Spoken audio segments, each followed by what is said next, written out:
दोस्तों, कहानी की शुरुआत होती है कपल को दिखाते हुए, जिसमें एक लेडी जोई को दिखाया जाता है और फिर हम जोई के हस्बैंड इग्नेशियो को देखते हैं। यहाँ जोई इग्नेशियो से चर्च में जाने के लिए कहती है और इग्नेशियो भी जोई की बात मानकर उसे चर्च ले जाता है। इन दोनों की शादी को भले ही 10 साल गुजर चुके थे, लेकिन अभी दोनों के बीच दूरी व खालीपन सा था, जिसे जोई अच्छे से महसूस कर सकती थी। हालांकि दोनों एक दूसरे से बहुत प्यार करते थे, लेकिन इनके बीच फिजिकल रिलेशनशिप कुछ खास नहीं था, इसलिए जोई इग्नेशियो से अनसेटिस्फाइड रहती थी। कुछ देर बाद दोनों चर्च आ जाते हैं और जो चर्च के फादर थे वो इग्नेशियो के बहुत अच्छे दोस्त थे। यहाँ पर हम जान पाते हैं कि कई सालों से ये दोनों बेबी के लिए ट्राई कर रहे हैं, लेकिन अब भी ये पेरेंट्स नहीं बन पाए। जोई फादर से भी प्रे करने के लिए कहती है और फिर दोनों यहाँ से चले जाते हैं। जोई यहाँ से अपने देवर गोंजालो की आर्ट गैलरी में जाती है। यहाँ दोनों के बीच अच्छी बातचीत होती है। जोई एक पेंटिंग खरीदना चाहती थी, इसलिए गोंजालो उसे अच्छी अच्छी पेंटिंग्स दिखाता है। इतनी सारी पेंटिंग्स में से जोई को सिर्फ एक पेंटिंग अच्छी लगती है, इसलिए जोई इसे खरीद लेती है और इस पेंटिंग के बदले गोंजालो भी जोई से पैसे ले लेता है। इग्नेशियो जब घर आता है तो वो इस पेंटिंग को देखकर समझ जाता है कि ये पेंटिंग जोई गोंजालो के संग खरीद के लाई है। इस पर इग्नेशियो जोई से पूछता है कि क्या तुमने इस पेंटिंग के बदले गोंजालो को पैसे दिए हैं? जोई हाँ में जवाब देती है। ये सुनकर इग्नेशियो गुस्सा करता है और कहता है कि उसे तुमसे पैसे नहीं लेने चाहिए थे। इग्नेशियो महीने के महीने गोंजालो को खर्चे के पैसे देता था, लेकिन इनके बीच भाई जैसे रिश्ते बिल्कुल भी नहीं थे। दोनों ही एक दूसरे से बात करना जरा भी पसंद नहीं करते थे। हालांकि दोनों रियल भाई थे, लेकिन फिर भी सौतेले भाइयों की तरह बिहेव करते थे। इग्नेशियो अपना फैमिली बिजनेस संभालता था, वहीं गोंजालो अपनी पेंटिंग आर्ट गैलरी और अपनी लाइफ में बिजी रहता था। इग्नेशियो ने कई बार गोंजालो को फैमिली बिजनेस ज्वाइन करने के लिए कहा और साथ ही उससे कई बार रिक्वेस्ट भी की, लेकिन गोंजालो नहीं माना और अपना काम अलग करने में लग गया। लेकिन इन सब के बाद भी इग्नेशियो गोंजालो को महीने के महीने खर्चे के पैसे भेजता है। अगले दिन जोई गोंजालो के पास आती है और अपना फोटो शूट करवाती है। हालांकि इग्नेशियो को खबर नहीं होती कि जोई गोंजालो के पास गई है। इस पर जोई कहती है कि अगर इग्नेशियो को पता चला तो वो मुझ पर बहुत गुस्सा करेगा। अब ये दोनों बात कर ही रहे थे कि इतने में जोई से गलती से इग्नेशियो के फोन पर फोन लग जाता है, लेकिन इस बारे में जोई को कोई भी आइडिया नहीं होता। इग्नेशियो जब कॉल रिसीव करता है तो वो गोंजालो और जोई की बातें सुन लेता है, जिसमें जोई गोंजालो को अपने और इग्नेशियो के फिजिकल रिलेशन के बारे में बता रही थी। जोई कहती है कि हम दोनों का फिजिकल रिलेशनशिप कुछ खास नहीं है, हम लोग बस सैटरडे नाइट को ही इंटीमेट होते हैं। ये सुनकर गोंजालो इग्नेशियो के लिए गलत वर्ड यूज करता है और कहता है कि इतनी खूबसूरत वाइफ होने के बाद भी वो ऐसा कैसे कर सकता है। ये सारी बातें इग्नेशियो भी सुनता है और गुस्से में घर पर रखी गोंजालो के पेंटिंग को स्विमिंग पूल में फेंक देता है। जोई जब घर आकर स्विमिंग करने स्विमिंग पूल में जाती है, तब उसे अपनी खरीदी हुई पेंटिंग यहाँ पर दिखाई देती है, जो जोई को बिल्कुल भी नहीं अच्छा लगता कि वो इस तरह से पूल में पड़ी है।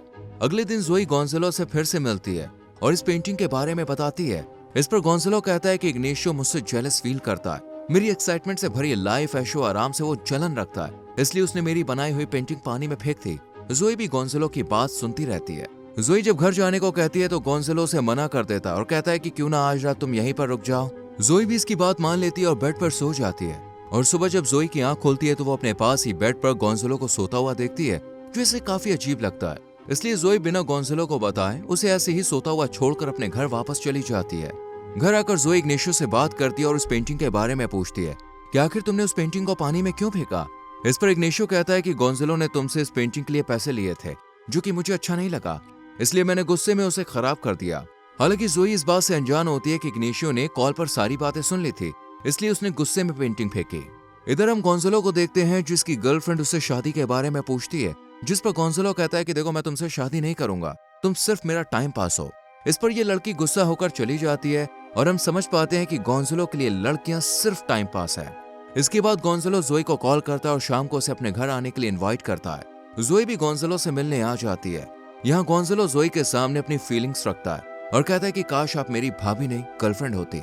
इसके बाद दोनों एक दूसरे के करीब आ जाते हैं और फर्स्ट टाइम दोनों एक दूसरे को किस करते हैं। लेकिन जोई को इस गलती का एहसास होता है और अगले दिन वो अपने दोस्त, जो कि एक गे था जिसका नाम बोरिस था, उससे मिलती है और कल रात के बारे में उसे सब कुछ बताती है। इस पर बोरिस कहता है कि अगर तुम्हारा हस्बैंड तुम्हें सेटिस्फाइड नहीं कर पा रहा है तो तुम दूसरे आदमी से सेटिस्फाइड हो सकती हो, ये तुम्हारा हक है। ये सुनकर जोई को थोड़ा अच्छा फील होता है। इसी रात जब जोई घर पर इग्नेशियो के साथ होती है तो दोनों के बीच बच्चे को लेकर लड़ाई होने लगती है। इग्नेशियो जोई को बताता है कि अगली सुबह मैं बिजनेस के काम से बाहर जा रहा हूँ और ये बताकर वो सोने चला जाता है।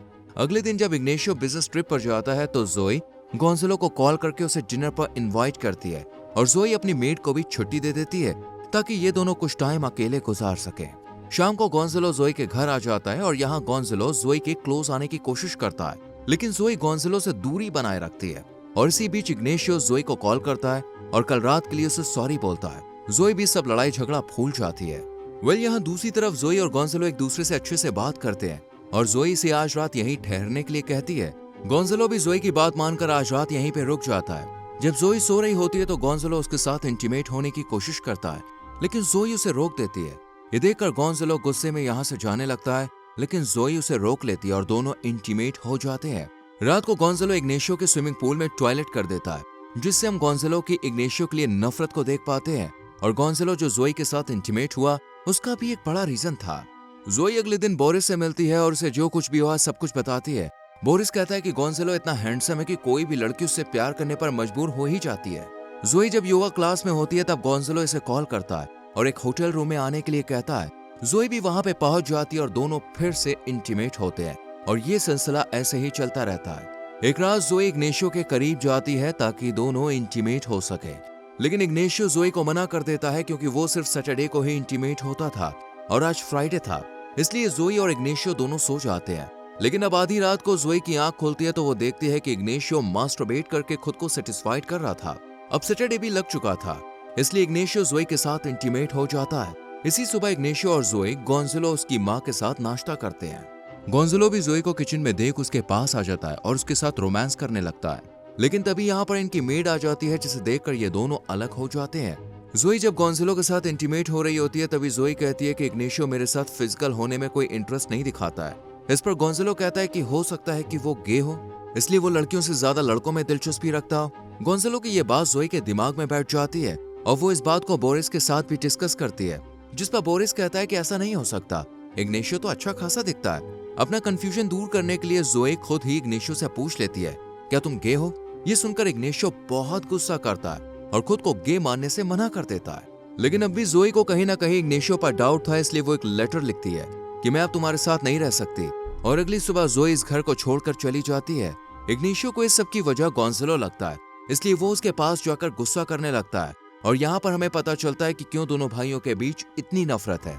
दरअसल जब गोंजालो छोटा था तब इग्नेशियो इसे फिजिकली हैरेस करता था और इसी का बदला गोंजालो ने जोई के साथ इंटीमेट होकर लिया। इससे हमें यह पता चलता है कि इग्नेशियो वाकई में एक गे है। इग्नेशियो जोई के चले जाने के बाद काफी अकेला फील करता है। इधर जोई बोरिस से मिलती है और बताती है कि मैं प्रेग्नेंट हूँ और ये बच्चा गोंजालो का है। एक दिन इग्नेशियो मीटिंग में गोंजालो को देखता है और इसे फॉलो करता हुआ एक होटल रूम में जाता है जहाँ जोई भी होती है और ये इन दोनों की सारी बातें सुनता है। यहाँ जोई की प्रेगनेंसी को लेकर बात हो रही थी।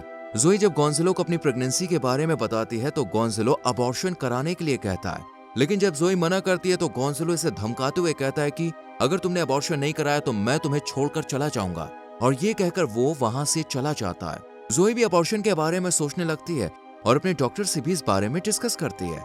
वहीं जब इग्नेशियो पूल की सफाई कर रहा होता है तो उसे स्विमिंग पूल में जोई का फोन मिलता है। इसे खराब देख इग्नेशियो जोई को एक फोन गिफ्ट करता है और जोई भी इग्नेशियो को मिलने बुलाती है। यह इग्नेशियो कहता है कि मैं तुमसे बहुत प्यार करता हूँ, इस बच्चे को अपनाने के लिए राजी हूँ, साथ ही अपनी गे होने की बात भी बताता है। लेकिन जोई इस बात को इग्नोर कर इग्नेशियो को अपना लेती है। कुछ टाइम बाद गोंजालो फिर से एक लड़की फंसा लेता है और उससे बातचीत करने लगता है। इधर हम इग्नेशियो की हैप्पी फैमिली को देखते हैं जहाँ इग्नेशियो की माँ बच्चे को लेकर बहुत खुश होती है और इस तरह ये मूवी खत्म होती है। दोस्तों, अगर आपको इस मूवी का लिंक चाहिए तो हमारे टेलीग्राम चैनल को ज्वाइन कीजिए, जिसका लिंक आपको डिस्क्रिप्शन में मिल जाएगा।